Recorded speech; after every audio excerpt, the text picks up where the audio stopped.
Thank you for joining the Missing Half podcast, where we're discovering what's missing in manufacturing and B2B marketing. Today, we're joined by Charley Vlietstra, a HubSpot channel manager. I probably got that title wrong, but he's our HubSpot go-to guy and expert. So Charley, welcome, and thank you for joining the show.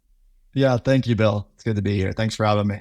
Absolutely. So I probably got your title wrong. What is your title at HubSpot currently? Yeah, the new title, I'll give you some grace there because it did recently change. It's Partner Development Manager. Yep. It was Channel Account Manager, is now Partner Development Manager. But I work on the partner side of HubSpot, so very closely with our partner network, with about 30 partners, and 50 marketing is one of those. Excellent. So, Charley, I'm going to get into your unique perspective on the market and talk about what you've done in your career in marketing agencies and then working for a large SaaS provider such as HubSpot, which is probably one of the best, if not the best, in the industry. But before we get into all that, let's rewind and go back maybe to where you're from, what your education experience was, and maybe a little bit of your professional background. Because I did some lurking on LinkedIn, and there were some interesting little nuggets that I think add some color to your story. So maybe walk us through that part of your history. Yeah, of course. I'll try to keep it brief and not give you my whole life story. But sure. I grew up in Michigan, and attended Michigan State University. So go green. And I think what you might be referring to is during my time there, I worked in recruiting for the football team. So under Coach D'Antonio for a few years, and that was a great experience. And studied advertising, and always knew that I wanted to get into digital advertising. I just saw that that's where the shift was happening, and it always was exciting to me. So out of college, I landed a job at an agency, kind of bounced around for 9 years in the digital marketing seat. At various brands, some bigger companies, some startups, and 2 or 3 different agencies, all of which were HubSpot partners. So, okay. And so that translates well to, this role. So again, it was 9 years of digital marketing experience. And then my last 2 years at my last agency was spent in business development and sales. So those are all the things that I help my partners with, including how to best utilize HubSpot for their customers. And it's been a great role here at HubSpot. I've been here for 2 years. Excellent. So when you look at your past experience and then certainly your professional experience in those different agency roles, let's talk broadly about, what do you see that clients are looking for from their agencies, and like HubSpot as a channel partner, a SaaS partner? What are clients looking for from people like you and I and the businesses we represent? Yeah, great question. I would say first and foremost, a true partner, right? And not just a vendor, somebody who's going to be an extension of their team and really make it feel like that. So I think that's first and foremost. Secondly, strong expertise related to obviously the services they're providing, but also the industry that they're serving. My best, most talented, partners are those that are really aligned to 1 or maybe 2 or 3 industries, because it takes a lot of time and years of experience to really understand a market, the challenges, and how to solve for that. So, and then of course the ability to create plans based off of that. Some of that will be customized, even though if you're in an industry, there's challenges that exist across the entire industry, but it's getting to know your customer, where are the gaps, and helping fill those gaps with the services that you provide. Charley, I think that's so true. I think when you look back, and you're old enough to have experienced this as well, when the digital explosion occurred, everybody who was in the agency space or in the marketing service space took on all clients, because we were all generalists, because we were just handling digital marketing. But in today's world, if you're not focused on a vertical niche, if you don't truly understand that customer and their needs, and then develop your expertise around delivering for that customer niche, you're really going to be susceptible to downturns, to profitability issues, scalability issues. And I think that really hits the nail on the head, that clients want to find a partner that understands them specifically, understands their industry and their niche, and then really can help them with those, documented processes, those playbooks, roadmaps, whatever, everybody calls them a different thing, but it's all the same. Something that can provide consistent, predictable results. And I think that's so true of what clients are looking for today. When you look at that experience, your 9 years on the agency side or on the non-HubSpot side, how do you feel that prepared you for your current role at HubSpot in helping your partners deliver for their clients? Well, I had a lot of experience within the tool itself, and so much of my day is spent in the tool handling, my book of business, but also coaching my partners on how to use the tool. So that is, of course, helpful. But bigger picture, it's just being on the front lines and working with customers, understanding what their challenges are, and being on the agency side as well. In my last role, I worked alongside the agency owner, so I got to see what it's like to own a business. Even though I didn't own it, I was working alongside her. And there's a lot of challenges that come with that, but there's a lot of excitement as well. So Sure. We had to think through, how do we acquire customers? Once we have them, how do we take care of them and get them to stay for a long time? And some of that is the ability to, show your results, demonstrate the story, and show them where they started and where they are today. In order to do that, you need the right tools, right, to show those results. And you just need the right people as well. So it was cool being on the hiring side and trying to figure out, who to bring on and how to be the most effective for our customers. Well, Charlie, that's so true. I mean, one of the things that we've been able to use HubSpot to help us with is we had a 97% client retention rate from last year to this year. And I think one of the keys to that is having good data that ties all of your efforts together and providing streamlined, scalable, efficient operations of the marketing function. And HubSpot has certainly been a tool that's helped us do that.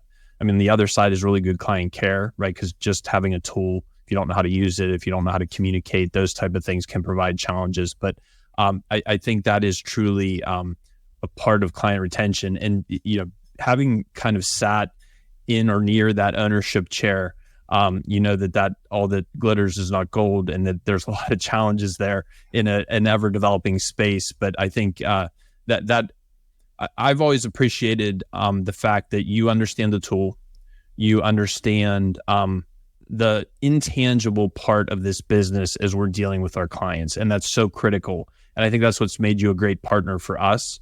Because it's not just, buy this, it's you're really trying to figure out what our needs are and the needs of our clients. And whenever we're able to tie that together, we talk about that a lot as alignment. When we can align the client with what we're offering with our channel partners and our resource partners and what we offer, that's where you can really get some exciting results. When you can also then align that with the other teams at the organization, like actual manufacturing and who's producing stuff and who's like raw materials, then you get really exciting things. But sometimes you have, I think it was Meatloaf that said 2 out of 3 ain't bad, right? So you go with what you got and you try to win with it. So let's talk a little bit about a topic that's really near and dear to our heart. And that topic is going to be, really centered around B2B and manufacturing marketing. I know you represent a number of verticals and channels with your partners, but I know that you have a number of clients like 50 Marketing that focus on that space. So I kind of want to talk about that space. And from your perspective, what do you think, we just need to, I guess, jump into this conversation because this is a deep pool of waters we can jump into, and there's a lot of topics. But what do you see as maybe the top 2 things that a company that's a late adopting company in digital marketing, when they're starting on that journey, 2 areas they need to really start with HubSpot and their marketing plan to get them rolling in like the modern approach to B2B and manufacturing marketing? Yeah, it's a great question. And what I want to say as well is, I mentioned I work with 30 partners. Only 3 of those align to one industry, a single industry. And across those three, it's manufacturing. And to me, what that speaks volumes to, of course, the opportunity that exists. But the reason that opportunity exists is because those companies need help, right? They have limited resources, limited tools and technology, and very specific, buyer personas that, when targeted correctly, and with the right messaging at the right time, you can produce amazing results. So, I think as a foundation for these arrangements, especially in an industry like manufacturing, it's really getting to know like who your target customer is. Not only, they're a buyer at a distributing company, but what is their title? Like what role, are they senior level, mid-level, and in what areas, right? You can go down the list and get more and more refined. Sure. But, a good partner like 50 Marketing understands that and takes the time to, invest into building those target personas. And then it's, from there creating a plan as to how to reach them. Sure. Yeah. But buyer persona segmentation and definition is so critical. Part of our discovery and planning process with our clients is to really dive into that. That is not new. That's not a new science or a new approach. However, when we look at a lot of the clients we start with who are late adopters, manufacturers or B2B companies from maybe 10 million to 150 million in revenue who've built their business successfully over the years using traditional marketing, trade shows, the old school sales force, polishing doorknobs. And as they look at, okay, that's what got us here isn't going to get us there. And they're trying to develop that new game plan.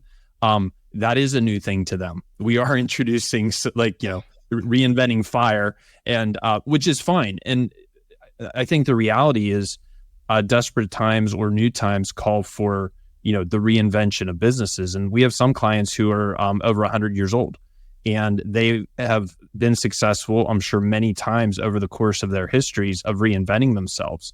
And dealing with buyer personas is part of that process, and really understanding those customer avatars and developing those customized solutions, messaging, campaigns to them is so very important. So when we look at the HubSpot arena, you guys deal primarily in the marketing automation and CRM field.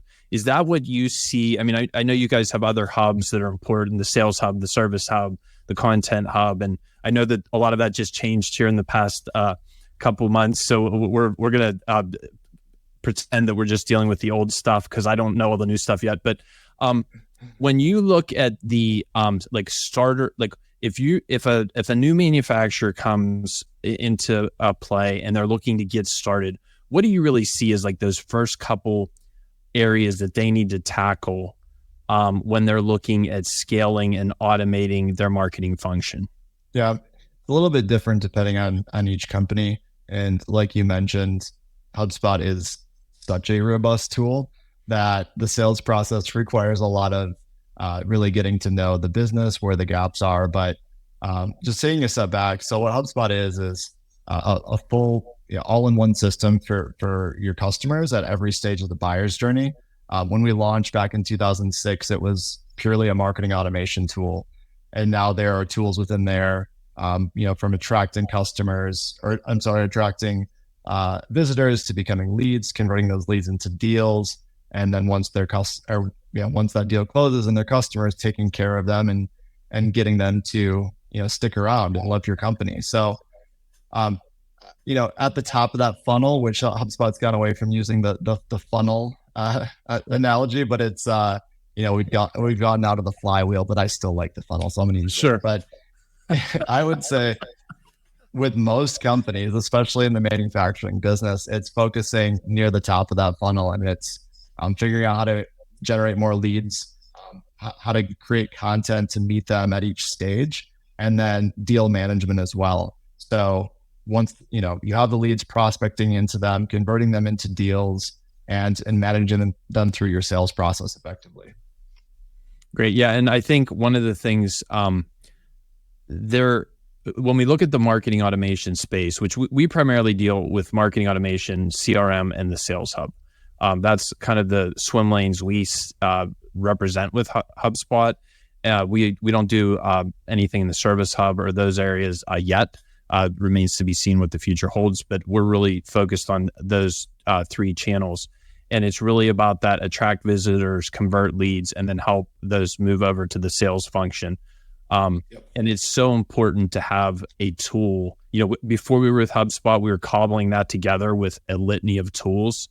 And then our challenge would be one, there was a false narrative around savings that you could do it cheaper with 4 or 5 other tools, because even if you could get that monthly fee down a little bit, then the cost to consolidate all that data and then bring it in together and really have combined reporting and attribution was a disaster.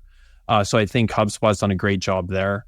And not that this is a promo for HubSpot, like we're just talking about a tool we use every day and what it does, and more broadly around marketing automation and the CRM function. But every manufacturer we talk to is facing challenges with organizing and scaling their marketing. And then even if we can get a great handle on that relatively quickly, absorbing their sales force or involving their sales force and creating alignment between marketing and sales is such a challenge. And we've worked on some projects with Salesforce integration, which I feel is, you can do a lot with the HubSpot CRM. Why do you need Salesforce? Some people have a use case for that, which is fine. But wow, the cost and the effort that's there is just tremendous. And then the data requirements. So we just really feel that there's a nice, robust package here that can really handle a lot of the needs. When you think about the work you're doing with other manufacturing agencies and with us and looking at that space, if you were thinking about why clients should be investing in marketing automation, do you have any top 3 reasons why, or just some ideas around why manufacturers need to be looking and B2B companies need to be looking at marketing automation, like what it'll do for them? Yeah, there's a million reasons why, but I'll try to distill it down to what the pain points tend to be, and that is limited resources, limited time.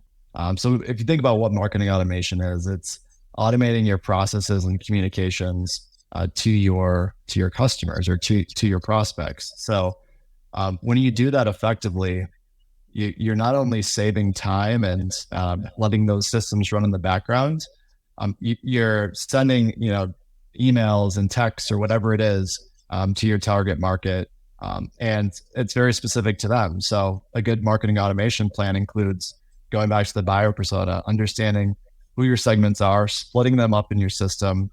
You're going to talk to a end customer different than you're going to talk to a manufacturer or distributor, right? So, I'd say it's just the ability to automate what you're doing, reach customers with the right message, and have it all tie back to a goal, maybe, and being really clear on what those goals are. Like, I think that the common kind of thought that comes to people's mind when they think of marketing automation is generating more sales and more leads. And that is probably the most common thing that we see, but it's also keeping your customers happy. So after they've purchased, sending them updates as to when they'll receive their order, or, sending them surveys to understand, how you could have improved their experience, and really just, taking that more rightful approach versus the spray and pray shotgun approach. That's the way in which marketing and sales has shifted,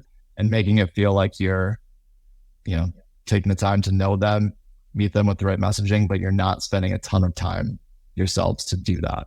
So one of the things we try to do here on the Missing Half podcast is discover what's missing in manufacturing and B2B marketing, right? And when you look at marketing automation and what's missing with B2B companies and manufacturing companies when it comes to marketing automation, I think one of the things that really strikes me is those who have not adopted a more advanced tool such as HubSpot in the marketing automation space, they're really trying to cobble it together, or they may have some outdated or really old technology. Can you maybe comment on that gap that we're seeing in B2B and manufacturing marketing with respect to marketing automation?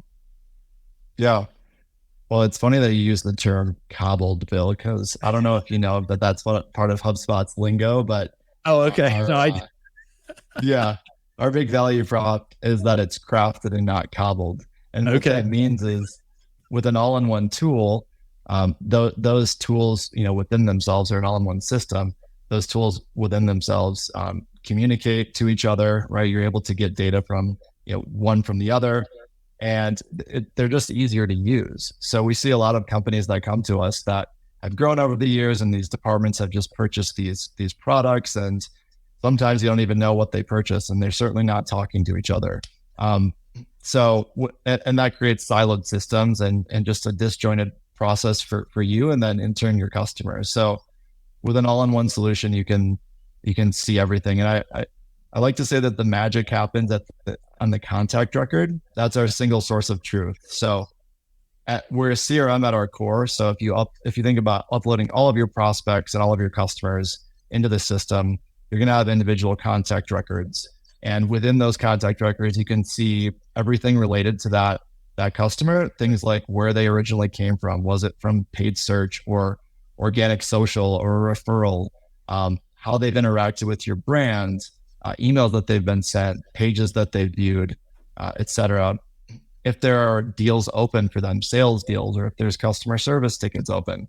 And what that does is it enables you to action that data through automation or through different types of communication, create reports to really understand your customers, and yeah, it creates just a cohesion for your team. So a salesperson can come in and see the full history of your customer, right, from start to finish, and get the right context to better service them and better sell to them. So when you have those disjointed systems, it's hard to know what the full story is and to be able to action on a customer's full history. Yeah, I think that's so true. And one of the other areas we really see that is so critical or missing in a lot of manufacturing and B2B companies today is the content that's created and making sure we're meeting the buyer on their journey with the information they want, when they want it, where they want it, right? There's a lot of statistics out there. One of the ones we like to quote that's used a lot is somewhere around 86% of the buyer's journey happens online before a customer, a B2B buyer, contacts a company via phone, chat, email, etc. And what that means is we have to provide that content where they want it, what they want, when they want it. And what I really like about marketing automation software and the analytics is you can watch that journey and then also like identify some gaps and maybe troubleshoot the journey to see what you're missing, what needs to be created, or where you have too much and people are getting bogged down and checking out. So yeah, I think that content creation piece and management is really important. Do you see that as part of what manufacturers and B2B companies are dealing with today? Yeah, of course. And good content for a manufacturing company is so important because it's going to be so specific to what you do and to who your buyer is. So we see a lot of manufacturing companies lacking the content needed to do all of that selling before they even get on the phone with a salesperson, which Bill, you just mentioned, a lot of that happens even before that first call. They want to be able to self-service, go on your website, learn more about you, without having to pick up the phone. So making sure that you have that educational, which ends up being sales content, to help alleviate some of that work for your teams, and also just to generate more leads and interest, just knowing that buyers are more informed than ever in today's world. Yeah, and we've even seen that at 50 Marketing when we're trying to attract new viewers, attract attention and nurture leads. Whenever Bill says something on a podcast or in a video about 86% of the buyer's journey, and then if someone asks a question about that, and immediately we send them a video link or a blog article or that type of thing. I mean, it greases the wheels and it really moves things along. Sometimes they find that early on in like the marketing phase, and sometimes you're using that in the sales enablement phase further down the funnel, which I also, Charley, to follow up on something you said earlier, I have not yet like self-actualized to the point where I'm on the flywheel. I'm still in the funnel. in my way of looking at marketing. Maybe that's just my age and experience, but so certainly, whether that's top, middle, or bottom of the funnel, we have to meet those people, meet the potential client where they are with that content and have access to it, whether that's in the MQL phase or the SQL phase in the funnel. We need to be able to do that. One of the other things I really feel that's been missing in manufacturing and B2B marketing, especially with late adopters, is targeting. We can't be company-centric anymore. We can't be about us and just send that, as you said before, spray and pray out to the market with our brand message. Branding is important. That's certainly a part of it. But when we get down into these niche services, the ability to segment and target buyers and then keep that organized, not only from maybe like a campaign targeting standpoint, but down through your marketing automation tools, nurturing tools, and then down into the CRM. What do you see as far as what you're able to achieve with targeting with marketing automation? Yeah, I mean, it's all about first having the right data, and you can source that data yourselves, or you can have a system, right, that tracks it and organizes it for you a bit. So once you have that, it's actioning it in the right way. I think about, my dad actually does sales for a manufacturing company, and he sells lab equipment to universities, and there's 4,000 universities in the US. But the architects are actually the ones, right, that are making the decisions, that are actually choosing which lab vendor to go with. So that's his target customer. So if you know that, you're able to do some research, figure out, okay, there's 500 architects who I want to communicate to, and then have systems in place to use that data, and whether it's promoting to them on paid ad platforms or sending them marketing automation and sequences, or maybe it's having a targeted list and using HubSpot target accounts to understand who those people are and pick up the phone once you get a notification that they visited your website, and exactly which page they visited, right? So again, it all goes back to knowing who you're trying to reach, and having the data, the real-time data, to know when to reach out to them and what that message should be. Yeah, I call that sales serendipity. Whenever a salesperson can reach out to someone and follow up with, hey, just wanted to check in, see how things are going. And then you hear, well, funny you should reach out today because I was just, oh, wow, that's just such a coincidence. This is like serendipity. And we use that a lot with our proposal automation and a lot of our other tools, where we get these signals from where people are in the buyer's journey. And it's that sales serendipity is that's probably a whole other podcast right there, just talking about sales serendipity. But yeah, I agree with that. And when you take the example of your father, if there's 4,000 universities, well, he doesn't need to call on them. There's probably only 100 to 200 architectural firms in the country that specialize, or whatever the number is. It's a subset that specialize on universities, right? So he can get him and his company could get really narrowly focused on that target market. And then with the marketing automation and some of the data tools, just really dial in that ICP and those buyer personas, and really get specific in messaging. And that's the dream, right? That's what we've been hoping for and working towards for the past 10 years in this space. Another thing I wanted to talk about, where we see a lot of, missing parts, or what's missing, is when we look at a lot of the clients that we target. So let's say you're under 150 million in revenue and you're a manufacturing or B2B company. It is most likely that you have at max 3 people on the marketing team, and more likely it's 1 or 2. And in a lot of cases, it's not even that their job title is marketing, but their job role is marketing, because they're just kind of, hey, we're all in this together, let's go team, and everybody's sitting in multiple seats and wearing a lot of hats.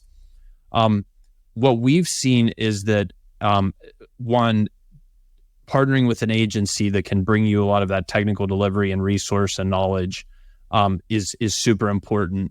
But then also when we add what we bring to the table, plus tools like HubSpot, marketing automation, that's where we can generate outsized results. Do you see that problem in the market? And then do you see also that solution coming together to actually deliver for underfunded, under-resourced, overtaxed teams? Yeah. And I've also been in that seat on the customer side where you're the marketing guy and you're supposed to not only come up with all these strategies, but be able to execute them and be the subject matter expert for messaging and for content and for these paid channels and for website development. And it just becomes way too much. So yeah, I always think about working with a partner, again, like I said, like an extension of your team, but you're hiring a team of specialists that this is all they do. They sit and they generate content all day, or they sit and they understand these ad platforms that are changing all of the time. Same with SEO, it's changing all the time, and they're staying up to date on that. So to bring in a team like that to really any business, but especially one with limited resources, is not only valuable, but I would also say it's necessary. Absolutely. And I think this leads to the next thing and I don't know if this is what's missing or this is our North Star, what we're shooting towards, is we're all trying to go out and find things that work, test them, make sure they work, and then scale them. It's one thing to, like you said, having been on that side of the equation, and I've been on that side of the equation. That's how I grew up in the business, was as an internal marketing manager for a family-owned company. And you're juggling a lot and spinning a lot of plates consistently. But once we come up with that idea, we test it, then the question is, how rapidly can we scale that and then generate those repeatable, predictable results? And that is a real challenge that I don't know how we would do it today if we didn't have the right tools. Do you see your partners and with your past experience, how that scalability is being found by kind of finding this right fit recipe for clients? Yeah, I want to tie it back to, being a specialist in an area. So it could be a specialist in paid ads or a specialist with a specific software. There's a lot of agencies out there that will be tech agnostic. And while that's great, I think there needs to be some flexibility with what technology you work with as a partner. There's a lot to be said for having a deep expertise in a specific tool, and especially a tool that you really believe in for your industry, because it's going to allow you, to make your customers successful on that tool, allow you to have systems and processes to stand them up quicker, and be able to report on, the results of that investment, because it is an investment. But with that comes ROI, and so as a partner, you need to be able to show that. So yeah, there's a lot to be said for having an expertise within a tool, and hopefully that tool is HubSpot. Absolutely. And I think whenever we look at, we always say we are agnostic to technology and to channels, but at the same time, we specialize in some. So we're not only promoting one product, but we're only executing with one.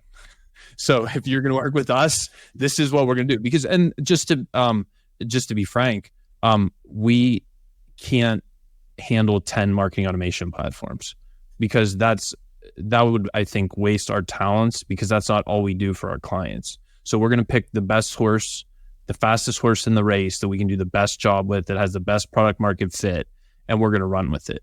And we were with a different marketing automation partner a number of years ago that we outgrew. Won't go into that or name them, because that's not what this is about. But we found that HubSpot was where we needed to be, and we're still catching up with HubSpot. A lot of great development and R&D, and I think that'll always be the case, and that's everything in this industry, whether it's the platforms with like the ad platforms, the social platforms, it's all changing every day. But we really feel we found the right horse to run with. And not to say, so just, full disclosure here, we're not here to just sell HubSpot. For those of you who might be listening, you might need a different solution and something that is maybe lower price and lower feature, because you're not ready to take the leap into that journey.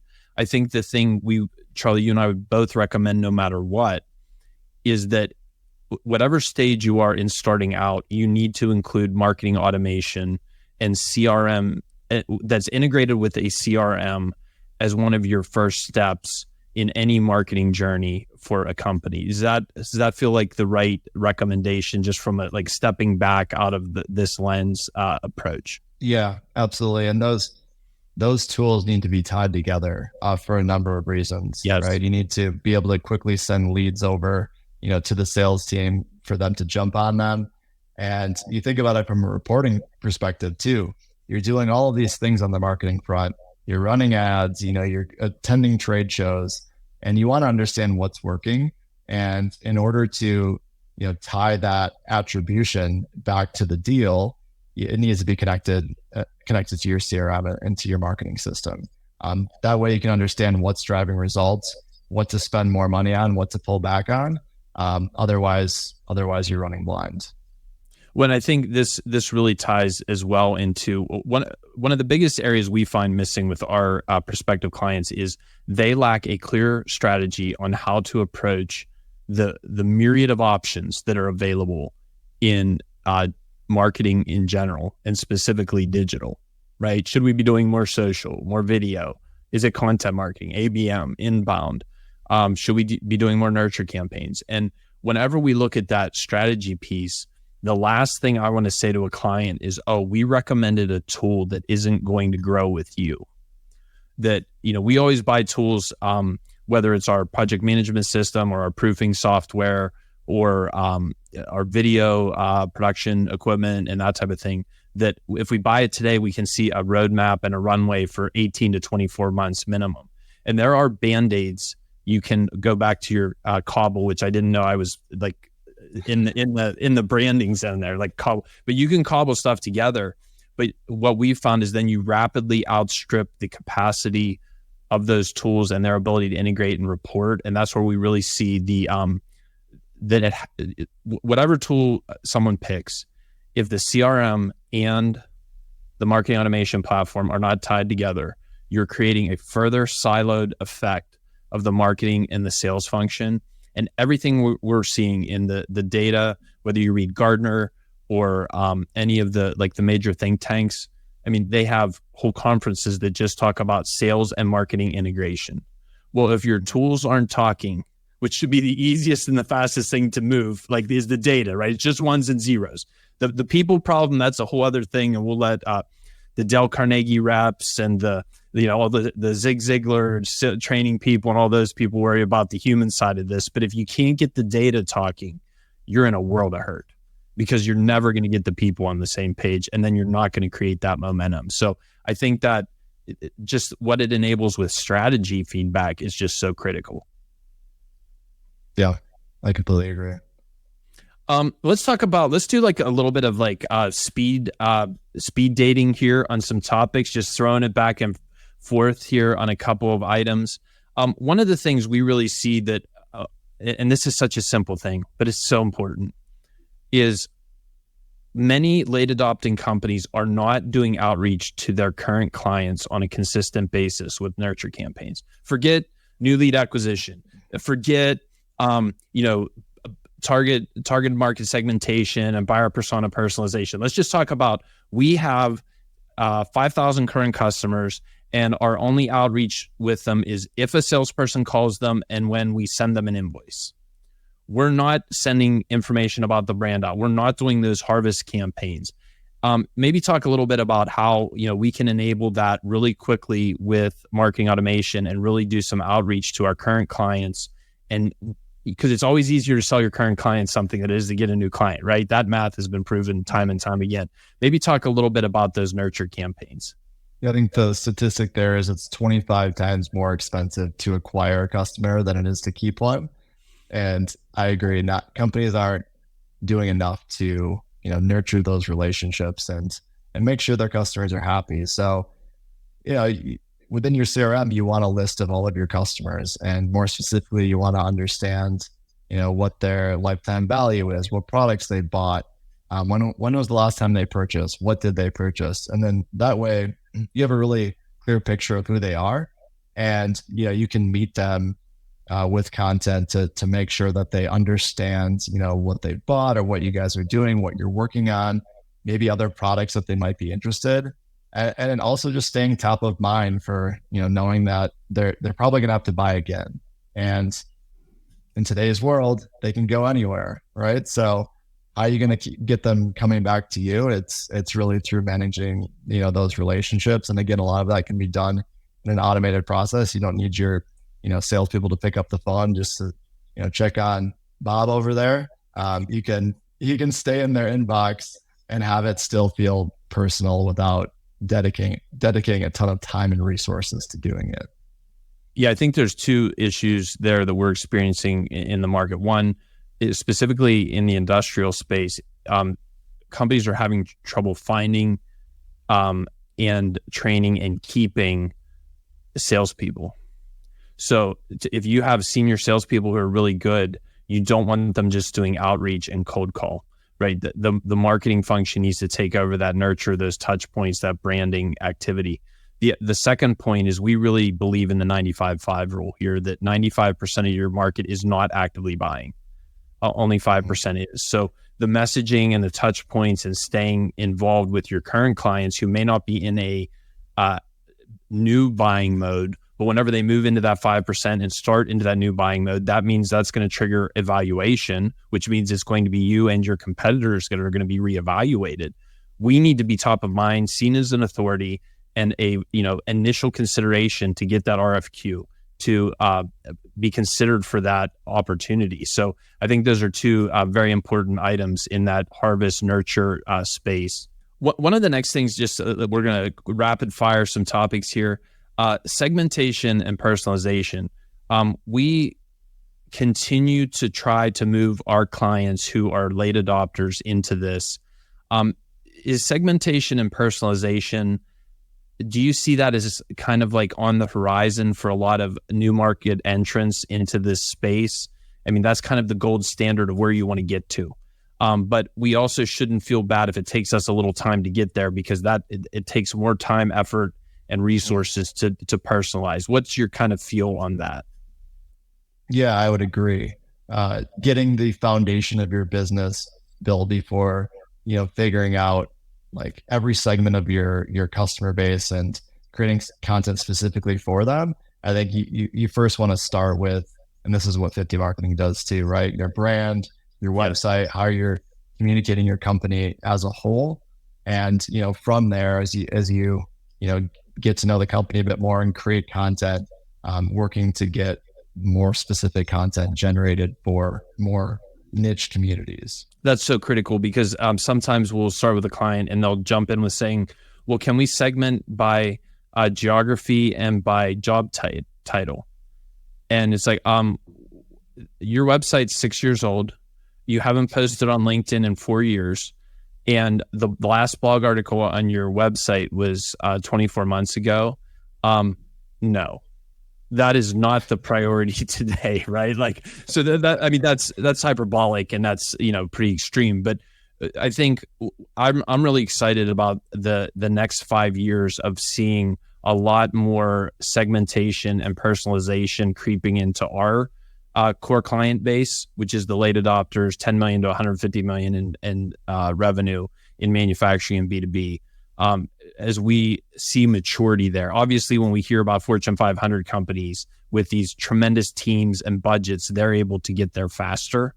But they're spending 10x what we are, if probably more than that, right? They spend 10x our clients' revenue on marketing, so they have those opportunities available. Here's a controversial topic that's batted around, and I don't know what your feeling is on this. Gated content. We hear a lot of conversations about gate the content, don't gate the content, and I'm hopefully not asking you a question of like, if someone from HubSpot listens to the answer, they're going to call you up and say, Charlie, we don't say that. But what is your personal or company? You can characterize it however you want on gated content. Yeah, it's funny because I think HubSpot may have invented gated content, or yes, we were certainly one of the bigger proponents of it, and especially in the earlier years, or even looking back like 5-7 years ago, And you're right. The opinion has kind of shifted depending on who you talk to. Um, I'm more on the side of offering value to your customers in exchange of nothing, and allowing them to, look at your website and come to a decision themselves on, if this is something they're interested in, that they should reach out to you.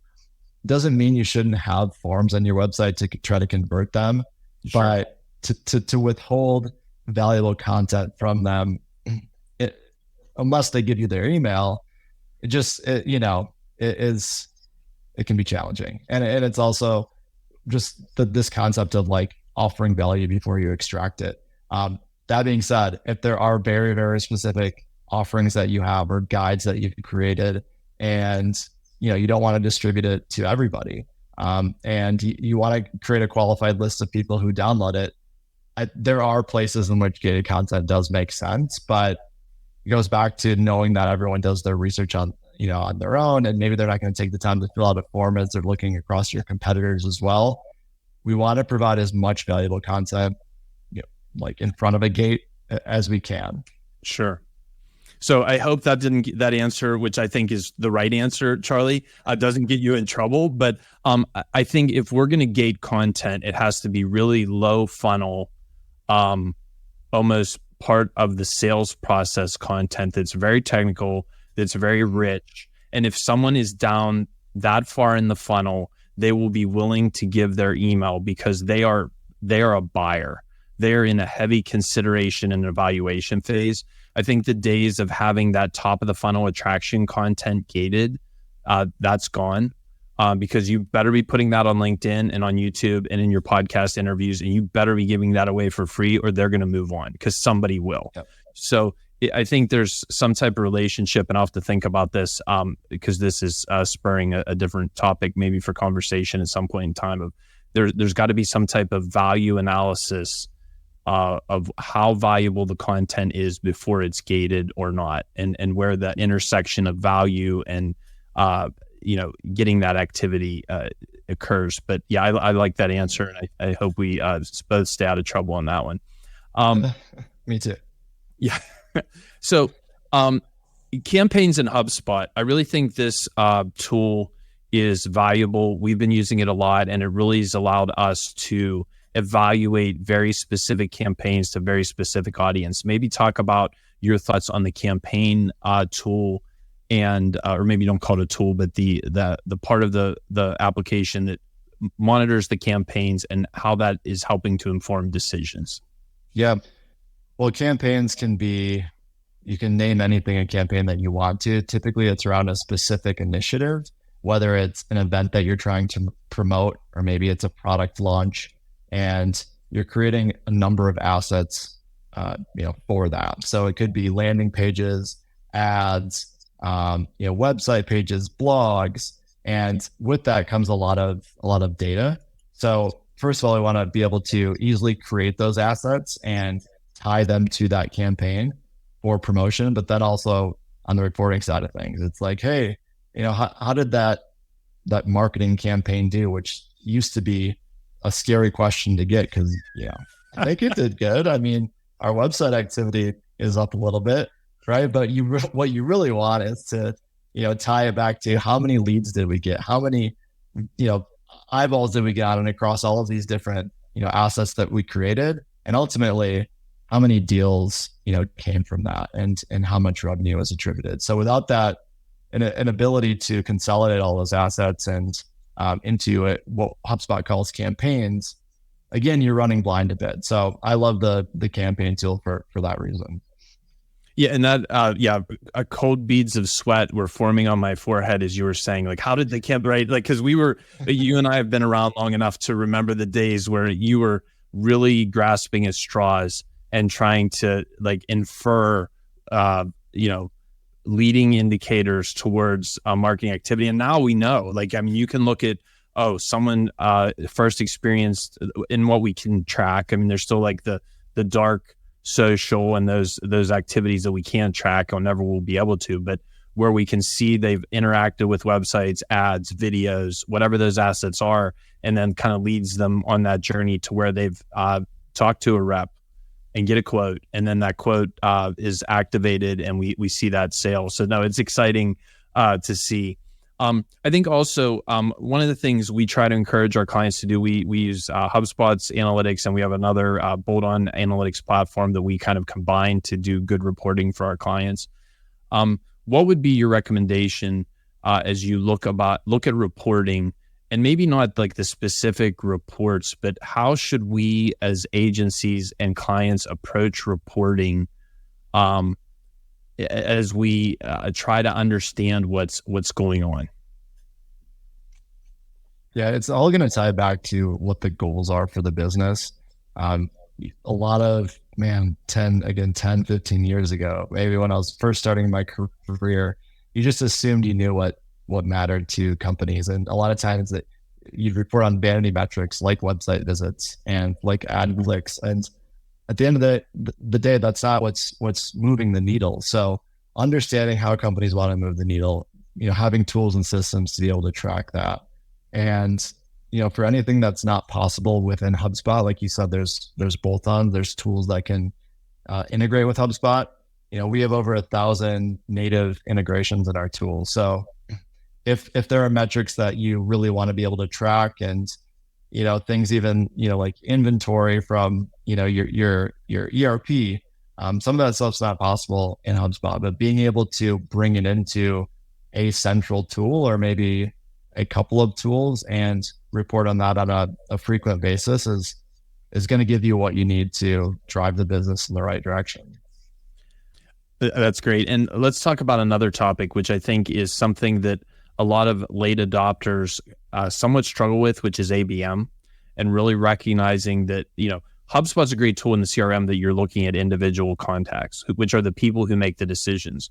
But we also have to be able to understand that we are selling companies and really focusing on specific, accounts. So maybe talk about the importance of ABM and how companies need to have this on their radar screen and make sure that they try to allocate some resources and budget towards ABM programs as we move forward.